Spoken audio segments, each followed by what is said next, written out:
Muy buenas noches, bienvenidos a Signo Pesos, la economía al alcance de su pantalla. Estos son los temas claves de hoy. Mejoran las condiciones del mercado laboral. En enero bajó el desempleo y subió la cantidad de colombianos ocupados, según reveló el DANE. Analizaremos los detalles de este informe con María Claudia Llanes, analista económica del BBVA Research. Se encarece la deuda del país. Por cuenta de la incertidumbre política y la pérdida de confianza en Colombia, conseguir dinero prestado le está saliendo cada vez más costoso al gobierno. Analizaremos las implicaciones de esta situación con el experto Sebastián Arango de la compañía Equal Planeación Financiera Sostenible. La asfixia financiera de Viva Air. Tras agudizarse su crisis económica, la aerolínea decidió sorpresivamente suspender sus operaciones aéreas, tanto nacionales como internacionales, dejando a miles de pasajeros varados y reclamando. Tenemos detalles de lo ocurrido y los mensajes del ministro de Transporte, Guillermo Reyes.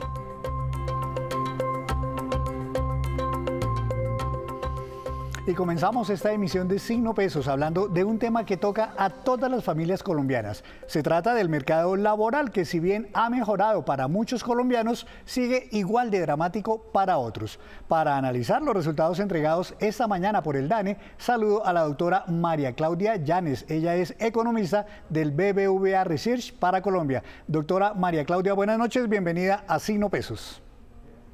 Buenas noches, Henry.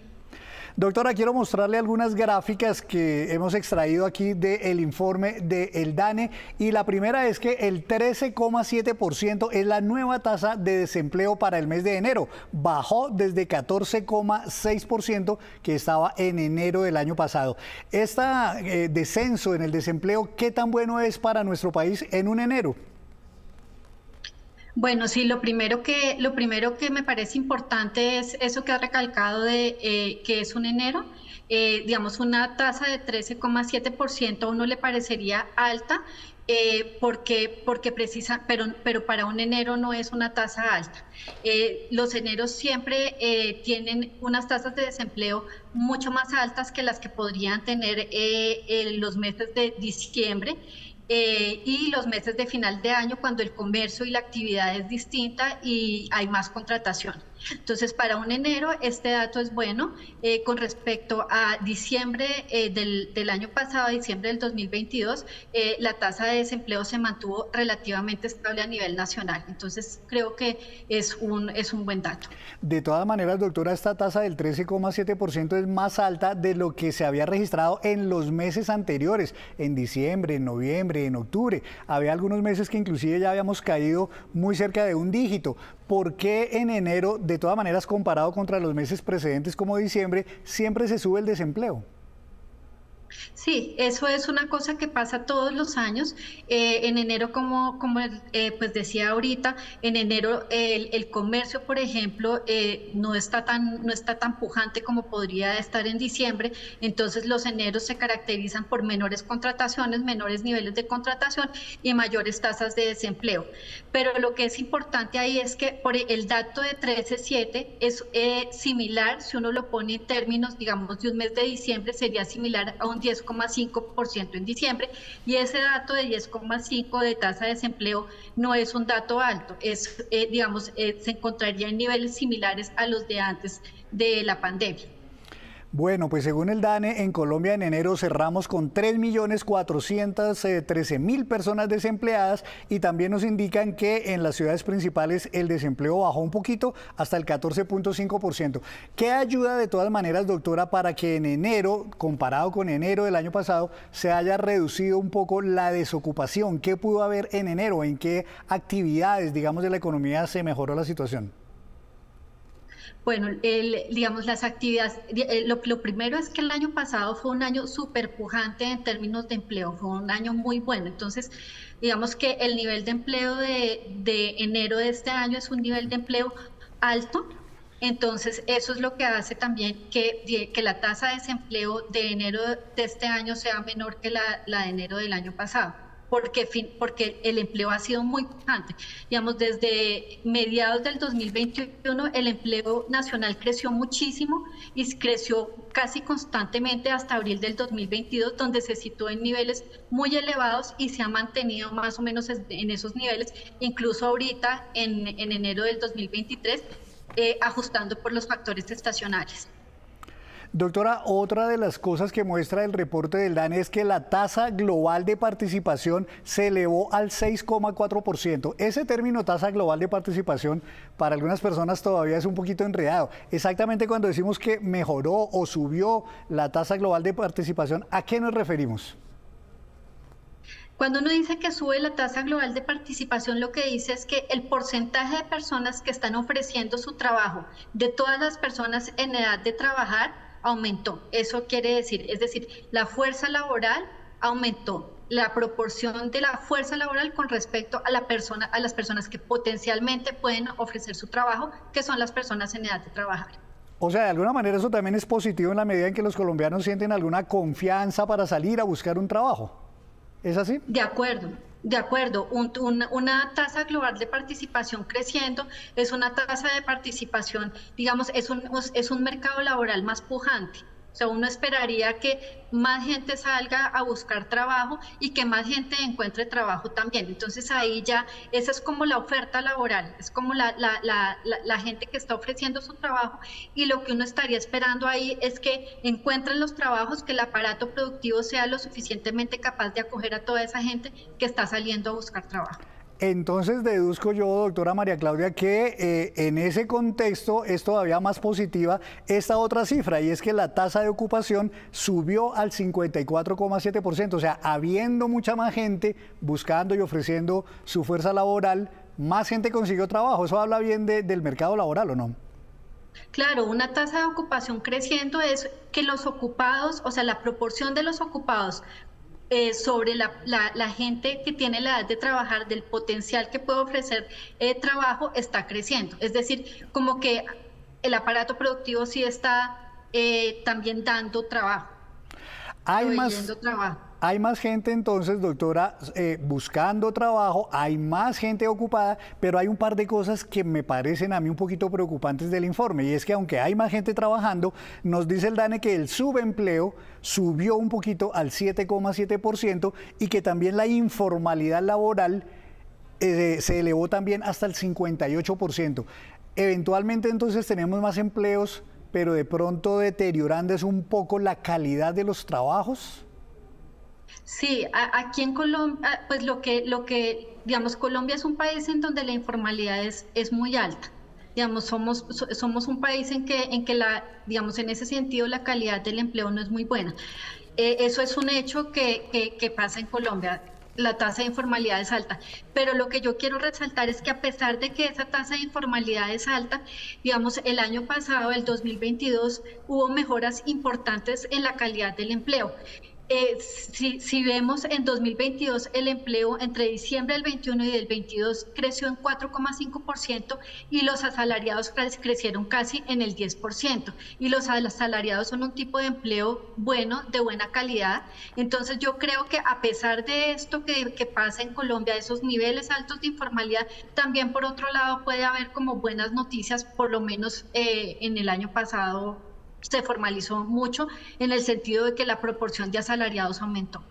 Doctora, desde la época de la pandemia, pero también, digamos, el año pasado se evidenciaba una brecha laboral muy grande entre hombres y mujeres. Por supuesto, más afectadas las mujeres en el mercado laboral. ¿Cómo nos fue en enero? ¿Se ha cerrado un poco esa brecha? Pues Henry, me puso el tema que más me gusta. Digamos, en el 2020 la brecha en tasa de desempleo, es decir, la diferencia en tasa de desempleo entre hombres y mujeres, mayor la tasa de desempleo de las mujeres fue de 7,7 puntos porcentuales. Esa brecha sí se ha reducido, y en enero pues estuvo más baja de 7,7 puntos porcentuales. Pero hay una cosa que es importante, y es que a pesar de que esta brecha en tasa de desempleo se ha reducido, hay una cosa que pasa, y es que la tasa de participación, ya que hablamos de tasa de participación de las mujeres, es muy baja. Entonces, como el 50% de las mujeres en edad de trabajar ofrecen su trabajo, son fuerza laboral, mientras que en el caso de los hombres son casi el 76% o algo así. Entonces, a pesar de que la brecha en tasa de empleo esté mejorando, la brecha en tasa de participación sigue muy elevada. Doctora, ha mejorado entonces el mercado laboral en el mes de enero, pero la verdad es que este año, según todos los expertos, inclusive los del BBVA Research, este año pinta bastante difícil en la economía colombiana. ¿Se puede deteriorar, digamos, el mercado laboral a pesar de estas mejoras que ha habido en los últimos meses? Mire, Henry, nosotros pensamos que, digamos, el nivel de empleo que se vio en enero, en términos desestacionalizados, es un nivel de empleo elevado y se ve cierta estabilidad. Nosotros creemos que en 2023 el empleo va a seguir en niveles similares a los que cerramos en 2022. Es decir, entre diciembre del 22 y diciembre del 23, el empleo se va a mantener en niveles similares. Y esto, a pesar de que el crecimiento entonces pues va a ser casi nulo, es una estabilidad, el nivel de empleo es elevado en todo caso. Una última pregunta, doctora María Claudia. La reforma laboral que se está anunciando y que sería presentada en unos 15 días al Congreso, ¿le preocupa a usted teniendo en cuenta que, digamos, en general todos los cambios de alguna manera implican sobrecostos para las empresas? Pues Henry, lo que pasa es que opinar con respecto a la reforma laboral ahorita es muy difícil porque pues no hay ningún articulado definitivo ni nada, entonces pues no sé, me queda como muy difícil opinar acerca de eso, no sabría qué decir. Entendible. Bueno, pues esperaremos a que se conozca ya un articulado oficial y la llamaremos nuevamente para conversar y analizar las implicaciones. Doctora María Claudia, gracias por estar en Signo Pesos. Henry, mil gracias. Buenas noches. La doctora María Claudia Llanes desde el BBVA Research. Hacemos una breve pausa, pero cuando regresemos espere cuáles fueron las utilidades del Banco de la República el año pasado. Ya nos vemos. Regresamos a Signo Pesos. Desde hace un tiempo se viene advirtiendo por parte de muchos expertos y conocedores del tema que endeudarse le está saliendo cada vez más caro al gobierno debido a algo que se denomina el riesgo país. Para entender este tema, que para muchos sigue siendo muy complicado, saludo al doctor Sebastián Arango, experto en finanzas y socio de la compañía Equal Planeación Financiera Sostenible. Doctor Arango, buenas noches, bienvenido a Signo Pesos. Buenas noches, Henry, y buenas noches a las personas que se conectan al Noticias Caracol. Pues como decía, para muchos, incluido para mí, a pesar de ser periodista económico, sigue a veces siendo un poquito enredado entender exactamente qué es eso del riesgo país. ¿Eso es lo mismo que, por ejemplo, la prima de riesgo o el famoso ENVI que llaman los economistas? A ver, Henry, cuando a ti te cobran un crédito en el banco, dependiendo de la calificación de cliente que seas, pues te cobran más o menos tasa. El ENVI es un índice que se inventó JP Morgan y que se utiliza para medir el riesgo de los países emergentes versus los tesoros del gobierno americano. Dicho de otra forma, es un diferencial entre los títulos cero riesgo que se consideran los tesoros que emite el gobierno de Estados Unidos versus un país emergente, en este caso Colombia. En otras palabras, un inversionista cuando quiere comprar bonos de un gobierno no exige la misma tasa de interés de retorno si es Estados Unidos o si es Colombia o si es Venezuela o Perú. Correcto. Cada país tiene su indicador de ENVI y depende de cómo se va desarrollando las políticas en ese país. Un ejemplo, Colombia tiene una calificación crediticia mucho mejor que Brasil en este momento. Sin embargo, a Brasil le cobran menos tasa que a Colombia en términos de diferencias. Entonces, eso sirve para medir qué tan tranquilo está o turbulento está el clima económico de un país. ¿Y los factores políticos qué tanto inciden en que los inversionistas quieran o no una mayor o menor tasa de retorno? Henry, digamos que para un inversionista es importante el tema político siempre y cuando afecte factores económicos. Me explico. Colombia ha tenido últimamente una política con respecto a los hidrocarburos de una transición energética. Y eso significa, en pocas palabras, que Colombia va a tener menos capacidad de pago en el futuro para las deudas que tenga. Entonces, yo como inversionista lo que hago es meter o ajustar eso dentro de mi panorama económico y a partir de ahí pues cobro una mayor tasa. Entonces, lo que hemos visto es que los factores del gobierno se inciden. De hecho, la tasa de cambio también se ha venido afectando y en parte es porque los anuncios que ha venido haciendo el gobierno con las diferentes reformas. Y hay que entender que una reforma no solamente es cambiar un sistema, sino que también hay que pagarlo, porque también hay que cuantificarlo y también afecta a las finanzas de un país. Entonces, no necesariamente el tema político afecta directamente este tipo de indicadores, pero cuando afectan temas económicos sí lo hacen. Ah, pero entonces, por ejemplo, la volatilidad que ha tenido el dólar en las últimas semanas en Colombia, tiene relación quizás sí con factores internacionales, pero también con esos factores internos. Sí, de hecho, el dólar es otro de los termómetros de este tipo de cosas. Hemos visto que, para traerte un ejemplo, Perú, que es un país que en este momento tiene un problema o un conflicto político bastante fuerte, el clima económico no ha cambiado y la prima de riesgo país no ha cambiado de forma ostensible. En Colombia sí. En Colombia cuando tú miras, por ejemplo, el indicador de subida del dólar, pues obvio los factores externos influyen y de hecho a corto plazo se han venido aumentando porque la Fed, la Reserva Federal, Banco Central de Estados Unidos ha venido aumentando las expectativas de subida de tasas de interés. Pero uno ve que en Colombia cada que hay un anuncio político pues afecta la tasa de cambio. En el corto plazo, la salida de Felipe Bayón de Ecopetrol hizo que las tasas subieran y el día de ayer la salida del ministro de Educación también hizo una subida del dólar contraria a lo que están haciendo muchas otras monedas. Entonces en el corto plazo sí afectan esos cambios políticos. Doctor, mirándolo en el tiempo, ¿qué tanto ha subido o evolucionado esa prima de riesgo? Y hoy día, si nos comparamos con Estados Unidos, como usted dice que se debe hacer, ¿qué tanto mayor es esa prima para Colombia frente, por ejemplo, a la prima de referencia que es la de Estados Unidos? Pues esa prima de riesgo, por ejemplo, el ENVI, como te decía, se mide incluso en el tiempo. Al día de hoy son 417 puntos. Y esa prima son los puntos que exige un inversionista por venir a invertir a Colombia respecto a Estados Unidos, ¿cierto? ¿Cuánto ha subido? Pues digamos que desde el gobierno de Petro ha tenido subidas y bajadas. De hecho, el pico lo tocó en el mes de noviembre, cuando estábamos en plena conversación de reforma tributaria. De ahí la reforma fue aprobada, hay nuevos flujos para Colombia en términos de captación por medio de impuestos y ahorita a partir del mes pasado arrancó nuevamente a subir esa prima riesgo país, lo que se ve reflejado en un mayor solicitud de retornos e incluso en indicadores adicionales que ayudan a tomar este tipo de decisiones que son los CDS o Credit Default Swaps, que también le ayudan a uno a visualizar si la prima del riesgo del país ha ido aumentando.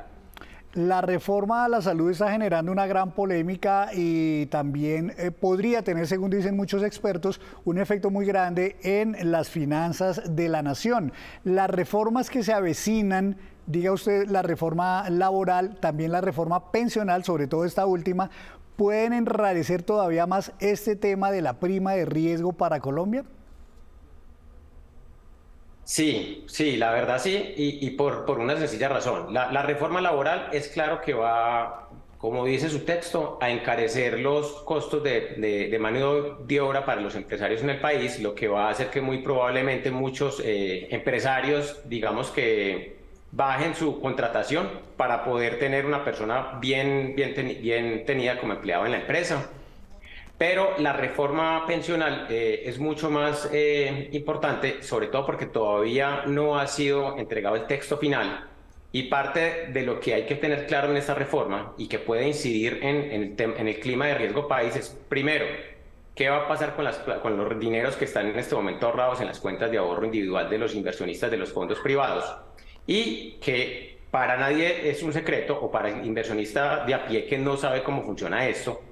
Ese recurso está invertido en bonos colombianos, está invertido en títulos de renta fija colombianos, está invertido en acciones colombianas y de otras partes. Es decir, esa plata está invertida.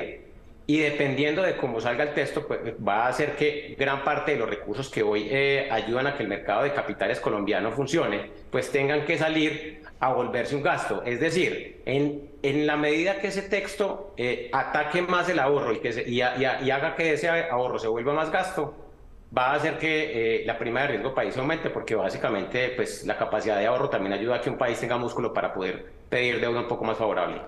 Doctor, ¿y si esa prima de riesgo sigue subiendo al punto que para el gobierno ya sea muy costoso pagar esa prima de riesgo, eventualmente puede terminar por ejemplo, ideando una nueva reforma tributaria y afectando por ahí a todos los colombianos y a todas las empresas? Sí, claro, porque es que un país o sea, tiene que ser sostenible. Si bien es cierto, un país no da utilidades como una empresa, sí tiene que ser sostenible y tiene que buscar recursos para pagar las diferentes obligaciones que tiene. Colombia ha pasado de un 52% el nivel de Producto Interno Bruto versus deuda externa, ya está en un 54%. Y eso hace que Colombia necesite más de sus arcas para pagar sus deudas. Y en la medida que esto se suba, pues al final hay que buscar recursos para poder pagar. Recordemos que Colombia ha sido uno de los pocos países latinoamericanos, si no el único, que siempre ha honrado su deuda y ha sido juicioso pagando la deuda externa, y eso digamos que los inversionistas lo han reconocido todo el tiempo, pero pues no exime a Colombia de una posible impago futuro. Obvio, eso es un caso extremo y estamos hablando que son casos hipotéticos donde se cometieran una serie de errores que creemos pues que o esperamos que no se cometan, pero puede pasar, sí. Ahora, ha pasado o podría llegar a pasar, doctor Arango, que los inversionistas pues ya no quieran ni siquiera una prima de riesgo mayor, sino que simplemente digan yo no invierto en Colombia, me llevo mi plata para otro lado. ¿Eso está pasando o puede llegar a pasar? Eso ha venido pasando, de hecho, Henry. Pero, a ver, cada inversionista espera un retorno dependiendo del nivel de riesgo que le interese buscar. Me explico. En la medida que un país empieza a correr estos riesgos, lo que hacen es, por ejemplo, un fondo de inversión extranjero que dice que invierte en Colombia solamente en países grado de inversión. Recordemos que cuando Colombia perdió el grado de inversión, pues esos fondos empezaron a salir de Colombia, pero empezaron a llegar fondos más especuladores. Y pasa exactamente igual. De hecho, el mes de enero fue un mes en que la tasa de cambio se bajó aproximadamente 500 pesos, y en parte fue explicado porque los títulos de deuda colombianos tuvieron una baja importante en sus tasas por la gran demanda que tenían estos títulos. Ahorita en el mes de febrero arranca nuevamente la moneda a subir y uno ve que inversionistas nuevamente hacen ventas fuertes de los títulos. Entonces lo que uno encuentra es que en la medida que el mercado se vuelve mucho más hostil, empiezan a entrar inversionistas un poco más arriesgados, pero que al final demandan una tasa muchísimo más alta. Venezuela y Argentina pues son un ejemplo. Hay inversionistas que les interesa invertir en ese tipo de deudas y tengan un alto riesgo por el alto retorno que tienen. Entonces, pues la verdad es que digamos que para todos los niveles de riesgo hay tipos de inversionistas, pero eso hace que haya mucha más volatilidad y que haya mucho más subidas y bajadas de peso en el corto plazo. Una última pregunta, doctor Arango. Usted mencionaba ahora que cuando se anunció el retiro, la salida del presidente de Ecopetrol, pues hubo un efecto, digamos, en esto de la prima de riesgo del país.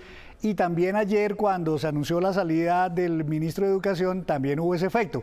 ¿Pensaría usted, y se lo pregunto porque no se descarta, y está por ahí como en los mentideros políticos, que eventualmente podría haber pronto una renuncia del ministro de Hacienda?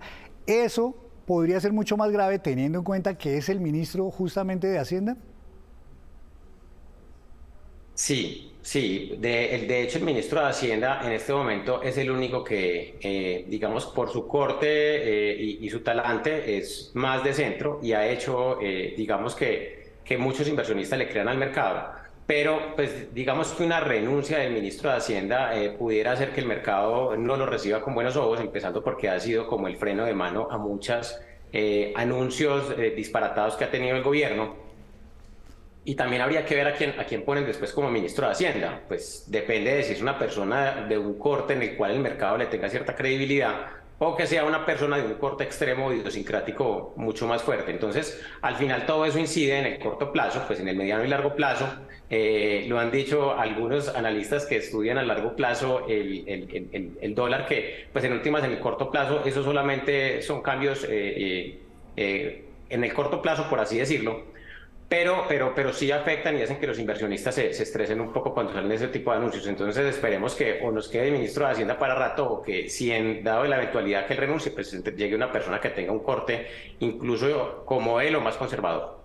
Pues doctor Sebastián Arango, muchas gracias. Nos ha ayudado a entender muy bien esto de la prima de riesgo y cómo es que se está manejando esta percepción que hay de Colombia desde el exterior. Muchas gracias, muy amable por estar en Signo Pesos.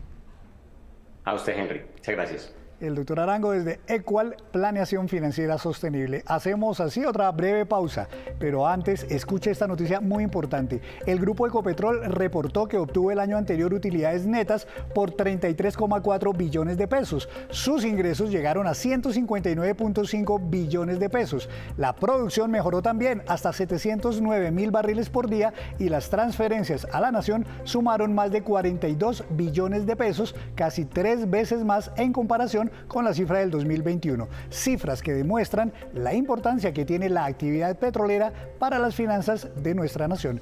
Ya volvemos con más noticias.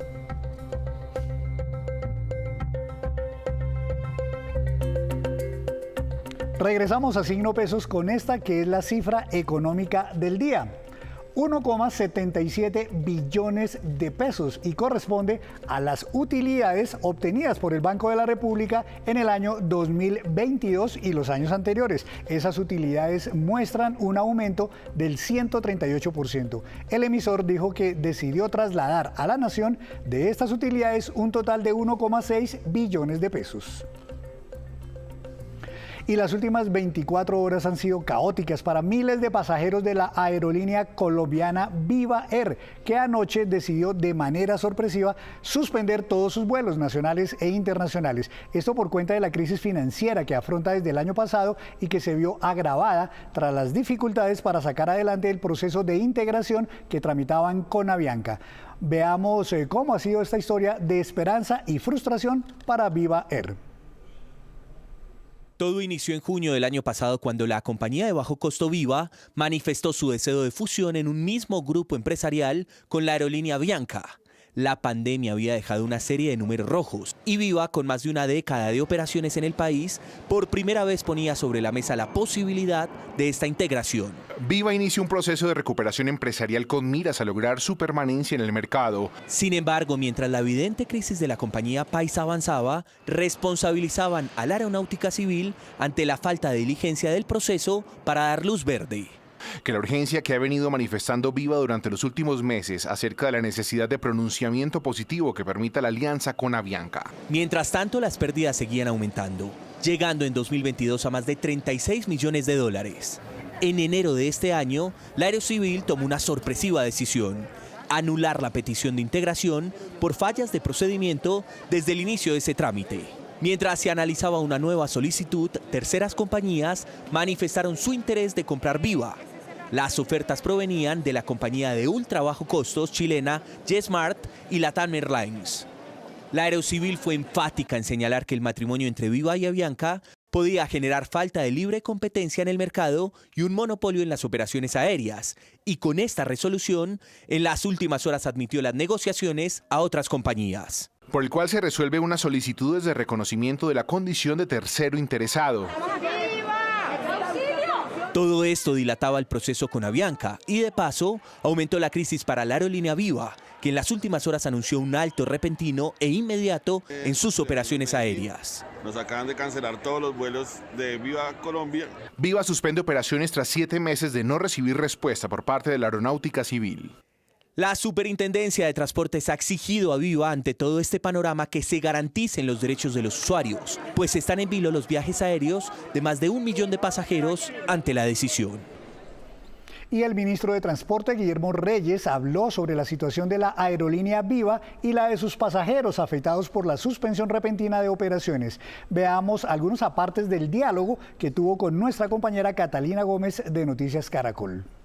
A ver, Viva Air no está liquidada, Viva Air no está fuera del mercado. Hoy, o digamos, sí, pero temporalmente.